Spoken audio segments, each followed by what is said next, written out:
कोई हमें 100 कॉम्प्लीमेंट्स दे, उसे हम भूल जाते हैं, उसका एक क्रिटिसिज्म को हम याद रखते हैं।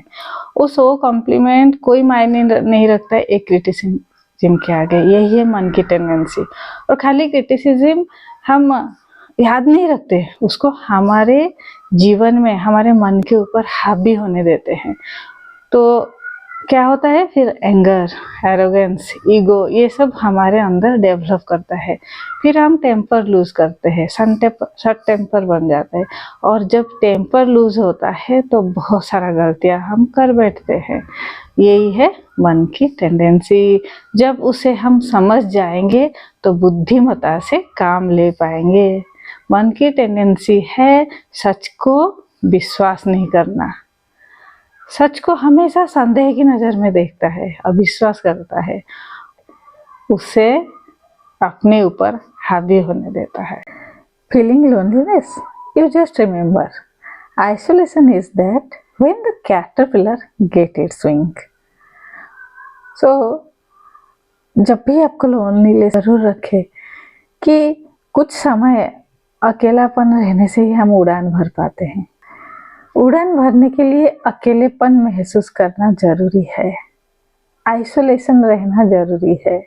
जैसे कि बारिश आने से पहले आसमान चुप से हो जाता है, काली बादल से घिरा हुआ रहता है, ऐसे ही आइसोलेशन सक्सेस होने के लिए आइसोलेशन उतना ही जरूरी है। अपनी शक्ति को पहचानना बहुत जरूरी है। आप सिंह जैसे दहाड़ करने की शक्ति रखते हो, लेकिन सोचते हो क्या हो, मैं बकरी की जैसे ही हूँ। एक दिन ऐसे ही हुआ था कि एक सिंह अपना बच्चा को लेके जा रहा था और पीछे शिकारी भगा रहा था उसको। दौड़ दौड़ के वो जा रहा था और पीछे शिकारी बंदूक लेके उसके पीछे आ रहे थे। तो बेचारा भागा, बहुत जोर से भागा। फिर देखा कि बकरियों का भेड़ आ रहा है। वो धीरे से गया, बकरियों के भेड़ के बीच में अपना बच्चा को छोड़ के आगे निकल गया। बच्चा भी बच्चों के साथ बकरी की जो दल था ना, उनके बीच में छिप गया और शिकारी वापस लौट गए। तो वो बच्चा उधर ही रह के बड़ा होने लगा। वो सिंह के बच्चा है तो, लेकिन वो अपने को बकरी के बच्चा समझने लगा। उनके जैसे मिमियाना सीखा, दहाड़ना नहीं सीखा था। और बकरी के बच्चा अपना ऐसे दिन आया जहाँ बकरी के बच्चे इसको छोड़ के निकल गए। ये अकेला पड़ गया और उनके जैसे शिकार नहीं कर सका, घास नहीं खा सका। तो उसने बैठ के अकेला बेचारा सोच रहा था, मेरे दोस्त आगे निकल गए, मैं पीछे पड़ गया। तब उसके वो बूढ़ी माँ देख रहा था नीचे से। बूढ़ी माँ उसको पीछे से देख रहा। एक बूढ़ा सिंह ने उसको देखा। बूढ़ा हो गया था, लेकिन वही दहाड़ था, वही जोर था उसका शरीर में।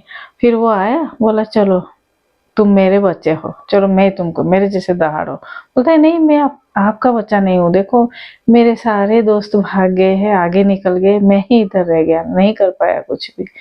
तो उसने घसीट के ले लिया बच्चा को और एक नदी के किनारे पहुंचा और वहां पे उसको अपना छाया दिखाया। बोला देखो तुम्हारा छाया और मेरा छाया दोनों बराबर है, हम दोनों, तू मेरा ही बच्चा है, हम दोनों सेम ही दिखते हैं। तो उसने बोला अच्छा। फिर सिंह ने उसको दहाड़ना सिखाया, जोर से दहाड़ा। बोला तुम भी दहाड़ सकते हो। फिर उस छोटे से सिंह के बच्चे ने इतना जोर से दहाड़ मारा, पूरे जंगल थर थर कांपने लगे। अपने अंदर भी ऐसे ही ऊर्जा है, ऐसे ही शक्ति है जो हम सिंह जैसे दहाड़ सकते हो। वो शक्ति छुपा हुआ है, अपने को समझ आने की जरूरत है। हम सिंह जैसे काम दहाड़ सकते हैं, बहुत बड़ा काम कर सकते हैं, लेकिन हम खुद को बकरी मान बैठे हैं।